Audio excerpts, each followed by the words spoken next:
Halo adik-adik, selamat hari Minggu. Bertemu lagi dengan kakak. Sekarang kita mau mendengarkan firman Tuhan. Nah, sebelum kita dengarkan firman Tuhan, kita nyanyi dulu ya. Roh Kudus hadir di sini, mengalir di bait suci. Perkara ajaib pun terjadi, kuasa mujizat nyata, karena Roh Allah sedang bekerja. Roh Kudus hadir di sini, mengalir di bait suci. Perkara ajaib pun terjadi, kuasa mujizat nyata, karena Roh Allah sedang bekerja. Angkat hati kita percaya, tiada yang mustahil dan tiada yang sukar bila Roh Allah turut bekerja. Tiada yang mustahil bagi orang percaya, karena Roh Allah turut bekerja antara kita.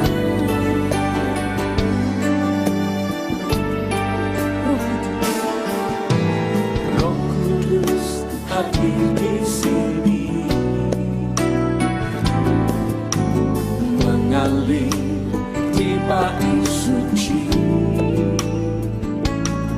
Perkara ajaib pasti terjadi, kuasa mujizat nyata, karena Roh Allah sedang bekerja. Roh Kudus hadir di sini, mengalir di bait suci. Perkara ajaib pasti terjadi, kuasa mujizat nyata, karena Roh Allah sedang bekerja. Dihadapkan Tuhan, tiada yang mustahil dan tiada yang sukar bila Roh Allah turut bekerja. Tiada yang mustahil bagi orang percaya, karena Roh Allah turut bekerja. Tiada yang mustahil dan tiada yang sukar bila Roh Allah turut bekerja.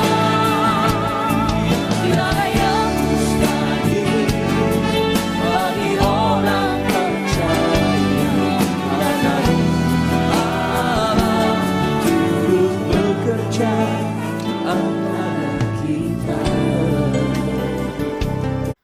Kita siapkan hati kita untuk mendengarkan firman Tuhan. Mari kita bersatu dalam doa. Tuhan Yesus yang baik, terima kasih bila pada hari ini kami bisa berkumpul lagi untuk mendengarkan firman Tuhan. Tolong bantu kami untuk mau mendengarkan apa firman Tuhan pada hari ini. Terima kasih Tuhan Yesus. Hanya dalam nama Tuhan Yesus kami berdoa. Amin. Notes kita hari ini diambil dari Kisah Para Rasul 1 ayat 6 sampai 11. Lalu ada Yohanes 16 ayat 8 sampai 14. Dan kakak minta kalian coba baca pengakuan iman rasuli bagian ketiga ya.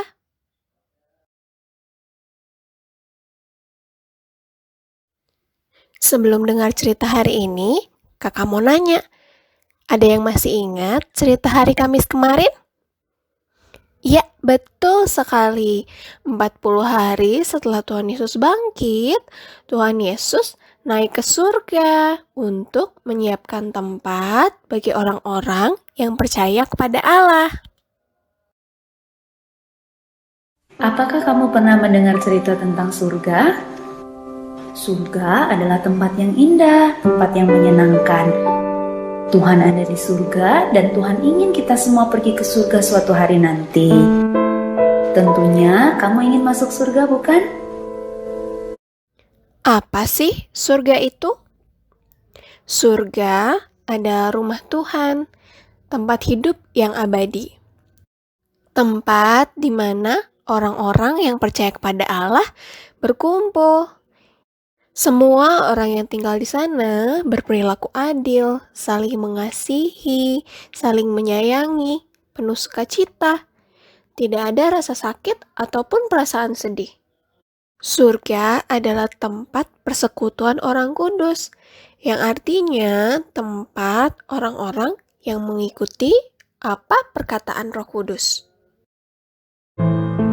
Tapi sekalipun surga adalah hadiah gratis, semua orang tidak dapat masuk surga karena ada yang menghalangi, yaitu dosa.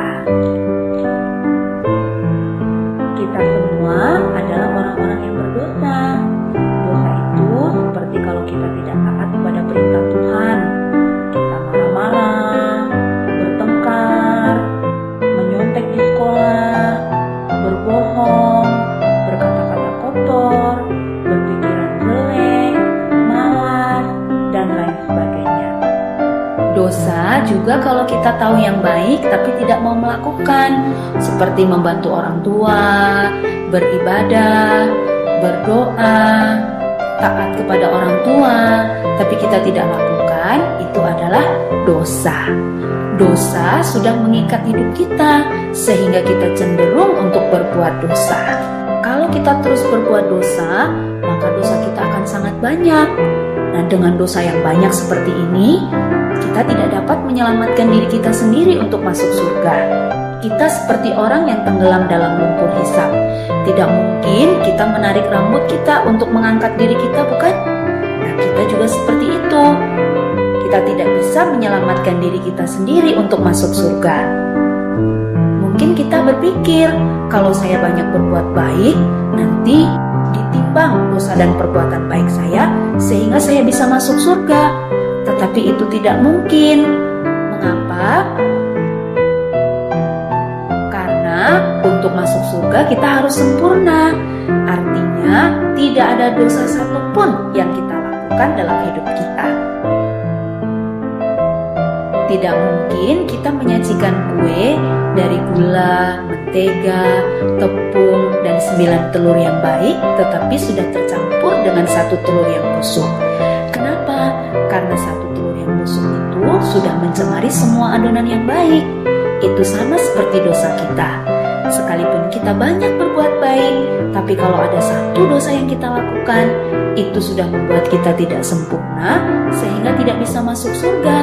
Inilah yang Yesus lakukan.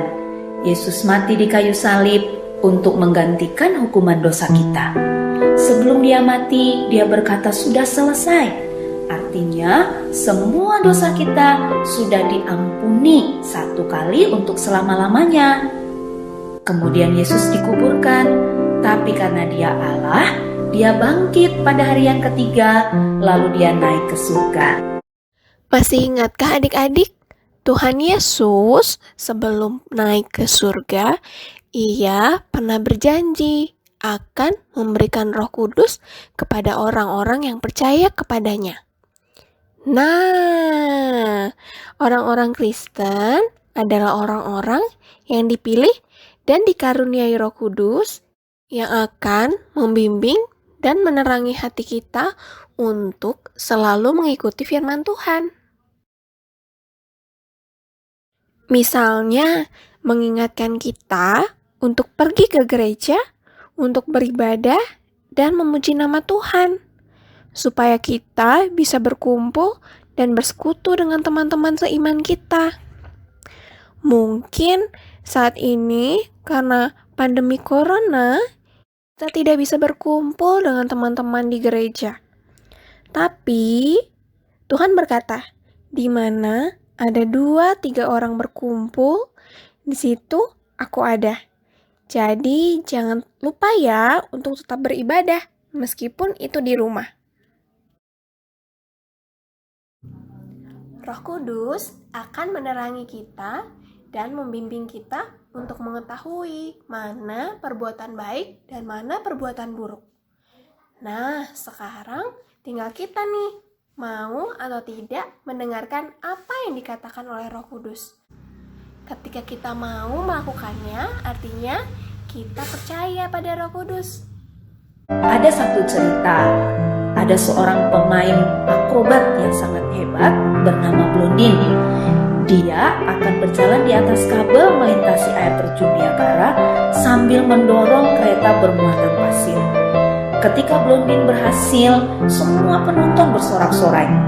Tapi kemudian manajernya bertanya kepada penonton, apakah penonton percaya Blondin juga bisa menyeberangkan orang melintasi air terjun? Wah, semua penonton berkata, ya, saya percaya. Tapi manajernya bertanya lagi, siapa yang mau ikut? Wah, semua penonton terdiam, tidak ada yang menjawab. Tiba-tiba ada seorang anak kecil berteriak, saya percaya, saya mau ikut. Lalu anak kecil itu naik di atas kereta dorong dan Blondin membawanya sampai ke seberang dengan selamat. Nah, iman yang menyelamatkan itu seperti anak kecil ini, bukan hanya seperti penonton yang percaya di mulut saja, tapi mau mempercayakan dirinya untuk dibawa menyeberang. Tahukah adik-adik apa upah dari orang yang percaya dan taat kepada Allah? Iya, dia akan beroleh hidup yang kekal. Ketika nanti Tuhan Yesus datang untuk kedua kalinya, kita akan dibawa ke surga. Wah, senangnya. Siapa yang mau ikut ke surga? Nah, supaya nanti kita bersama-sama bertemu di surga kelak, jangan lupa untuk selalu mau mendengarkan apa yang Roh Kudus katakan di dalam hati kita. Dan jangan cuma didengarkan aja, tapi dilakukan juga ya. Oke adik-adik, jadi jangan lupa untuk selalu mendengarkan apa yang Roh Kudus katakan melalui hati kita. Dan jangan lupa harus dilakukan juga ya. Oke, sekarang kebaktian kita sudah selesai. Kita mau tutup, kita berdoa. Tuhan Yesus yang baik, terima kasih bila pada hari ini kami sudah selesai mendengarkan firman Tuhan. Tolong berkati kami supaya kami mau mendengarkan apa yang Engkau katakan dan kami bisa melakukannya dalam kehidupan kami sehari-hari. Terima kasih Tuhan Yesus, hanya dalam nama Tuhan Yesus kami berdoa. Amin. Nah, untuk tugas minggu ini kakak akan kasih ayat hafalan. Nanti tolong videokan ayat hafalannya ya. Ayat hafalan minggu ini diambil dari Yohanes 16 ayat 13. Dan juga kakak mau tahu kalian hafal nggak pengakuan iman rasuli bagian ketiga? Dua-duanya tolong divideokan ya, lalu kirimkan ke kakak Lia atau kakak Grace paling lambat jam 2 siang hari ini. Kalau kalian kirimkan sebelum jam 2 siang, kalian dapat poin 100. Tapi kalau kalian gak bisa jam 2 siang, boleh dikirimkan di atas jam 2 siang, tapi nanti kalian dapat poinnya 50 poin. Ditunggu ya, jangan lupa dikerjakan. Sampai jumpa hari Minggu depan. Dadah!